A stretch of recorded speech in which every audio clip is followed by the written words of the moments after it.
पुण्यात्माओं देखो, दास कोई मांगने खाने वाला नहीं था। दास का उस कुल में भी जन्म नहीं था जिसका प्रोफेशन ही जन्मजात हो, ब्राह्मण जाति में भी नहीं जन्मा। मत एक गरीब किसान जाट के घर जन्म हुआ, जो मजदूरी अपनी मेहनत करके खाते थे, किसानी करके। और महाराज प्रोफेशन भी नहीं था। दाता ने जब दया करी है इस दास पे तो इसने पार भी करेगा। और दास के रोजगार भी ठीक, 2 रोटी मिल रही थी। जूनियर इंजीनियर सिविल इन हरियाणा इरिगेशन डिपार्टमेंट दास नौकरी करता था जेई की। जब गुरुदेव ने आदेश कर दिया बेटा इस संभाल इस काम ने और नाम दिया कर, उसी दिन के बाद सन 1994 में उन्होंने आदेश दिया था सत्संग और नामकरण और देने का। 1995 में नौकरी त्यागनी पड़ेगी क्योंकि इतना प्रचार बढ़ गया। तो ये भी नहीं ना सोचना कि मैं अपने कोई खाने पीने के लिए ड्रामा कर रहा हूँ ना। 2 रोटी सुबह खाऊं हूँ, 2 शाम ने मुश्किल थे। आप देख रहे हो कितनी मजदूरी करता हूँ ताकि परमात्मा का ज्ञान परमात्मा के बच्चों तक पहुँच सके। और हमेशा इस डर से डरता रहता हूँ परमात्मा को इसी गफलत ना हो जाए दास से, ऐसा अनमोल मिशन खराब ना हो जाए आपका। तो इस डर से दिन रात सतर्क रह के जितने दास की जीव की संज्ञा की शक्ति सामर्थ्य होती है उससे अधिक कोशिश करता हूँ मेहनत आपको मिलने का, सत्संग करने का। उसके अतिरिक्त फिर यहाँ की व्यवस्था आप देख रहे हो।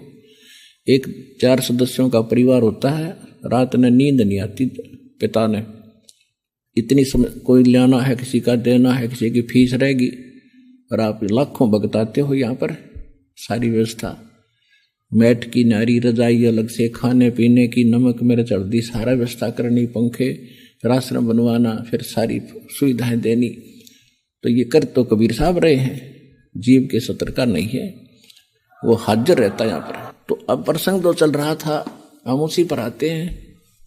परमात्मा से केवल इतना ही मांगे जो भगवान ने बताया है धर्मदास के माध्यम से।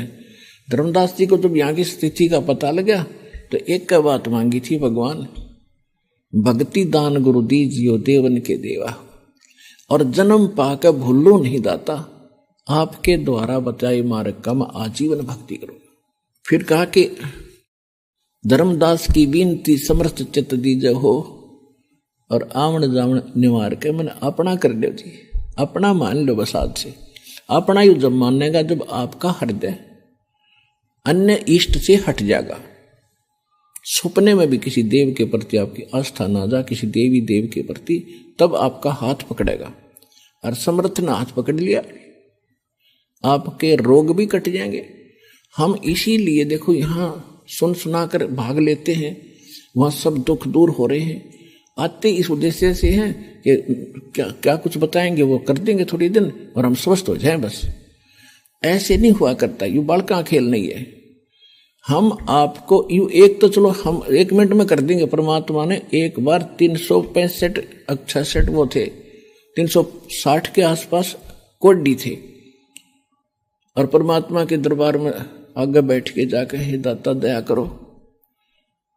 परमात्मा बोले भाई दया तो हो जाएगी पर तुम भगवान भूल जाओगे। अगना जी कान पकड़े हैं, नाक रगड़े हैं, आजीवन भक्ति करा करेंगे। आशीर्वाद देकर दाता ने सारे स्वस्थ कर दिए, उनका निशान भी नहीं रहा। बस ठीक होंगे फिर पाक गए चौधरी, महीना 20 दिन ताए, फिर कोई कितना धक्के खा रहा, कोई कितना सैर सपट्टे कर रहा है, वह छोड़ के सारी भक्ति ने। परमात्मा हमें अब दास को सतर्क रखा है कि इस तरह मत करिए, भगत बनाने हैं। ये दुख धीरे धीरे ठीक होगा ताकि आप इतना भक्ति न समझ लो, भगवान को समझ जाओ, और यहाँ आना जाना बना रहे आपका सतलोक यहाँ आश्रम में। और फिर धीरे धीरे कति जड़ते काट दे, कोई दुख नहीं रह सकता यहाँ पर। अब उनका एक कोड तो ठीक हो गया, और यू जन्म मरण का कोड तो न्यू का न्यू रहेगा, उन मूर्ख छोड़ के भाज गए भगवान का। तो परमात्मा हमें अपने उदाहरण दे दे समझाते हैं, कहते सुख के माथे पत्थर पड़ो, जो नाम हृदय से जावे, बलिहारी व दुख के जो पल पल नाम रटावे। यहाँ पर लाखों की संख्या में भक्तों के दुख दूर हुए, रोग दूर हुए, पारिवारिक समस्याएं खत्म होगी। और अब भी कुछ आते हैं जी ऐसे ऐसे रह रही है थोड़ी सी, और बाकी तो दया होगी आपकी।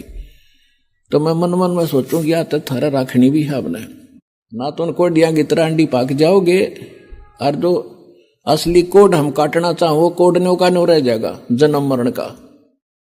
लेकिन इतना दुख नहीं आने देंगे आपके ऊपर, आपकी जीवन हानि हो जाएगी। देखो भगवान है यो, परमात्मा कभी दुख दे सकता अपने बालक ने, लेकिन इतना दुख तो देना पड़े से। जैसे बच्चा बीमार है, इंजेक्शन लवान पिता ले जा, माँ ले जा, भाई ले जा, तो डॉक्टर इंजेक्शन लाओगा तो दर्द तो उसका होगा, और लगाने वाले ने पता है, लवाने वाले ने पता है, और जो पिताजी का उसको मालूम है, लेकिन वो दर्द तक कंपलसरी है। वो पीड़ा तो उसने सहन करनी ही पड़ेगी ताकि रोग कटे। तो पुण्यात्माओं, दास तो बताना चाह रहा था, तो क्या मांगा भगवान से, साईं इतना दीजियो जा मैं कुटुंब समावे, हम भी भूखे ना रहें, कोई अतिथि न भूख हो जाए। पहले सारा कुछ खा लिया इसमें कि साईं हे परमेश्वर इतना दियो, हम भी भूखे ना रहे। जा मैं कुटुंब समावे, कुटुंब समान का क्या अर्थ है, रिक्वायरमेंट ऑफ द फैमिली, परिवार की आवश्यकताएं पूर्ति हो। जा मैं कुटुंब समावे, और हम भी भूखे ना रहे, कोई अतिथि ना भूखा जाए। तो पुण्यात्मा परमात्मा ने ऐसा एक रोल किया था हमारे लिए। धीरे धीरे आपका विश्वास होगा इस बात का, क्योंकि हिंदुस्तान के अंदर लगभग 70% व्यक्ति कति गरीबी रेखा से नीचे हैं, और ई भी इनका भगवान समझ में आओगा। कैसे आओगा, इनको विकल्प मिलेगा कि कबीर साहब कहते हैं, टोटे में भक्ति करे सोए सही सपूत, ये मायाधारी मस्करे ना जाने कितने जालिए ऊत। अब कहते हैं राम रटत निर्धन भला, टूटी घर की छान, और वह सुंदर महल किस काम के, जहां भक्ति नहीं भगवान। परमात्मा कहते हैं एक राम भगत की, यानी भक्ति करने वाले की पत्नी, जो किसी का नौकरी करके पानी भरकर अपना गुजारा कर रही है, कहते हैं वो पनिहार उस राजा की रानी से 100 गुना अच्छी है, जो आज श्रृंगार करके बैठी है। कल वह तक कुतिया बनेगी, और यह मोक्ष पावेगी, और सदा के लिए सतलोक में जावेगी।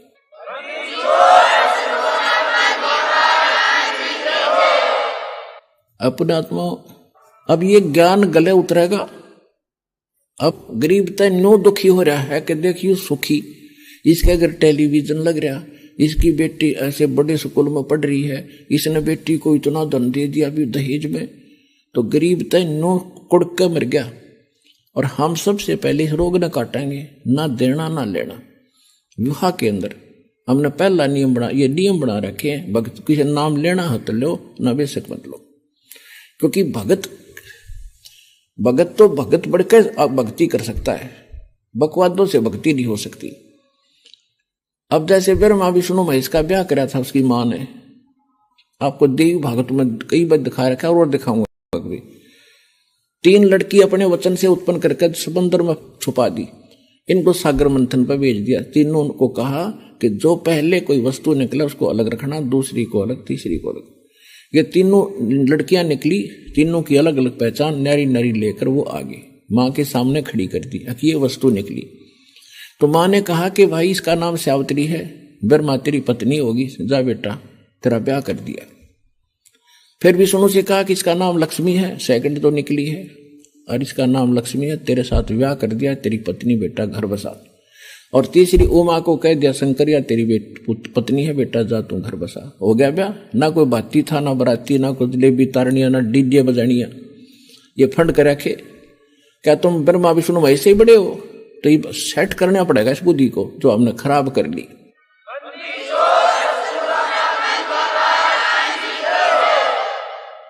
हम बेटी को भी बाहर बना देते हैं, उसको देते हैं, उसने फिर आगे मन कह पशु बनकर आपका वापस करना पड़ेगा।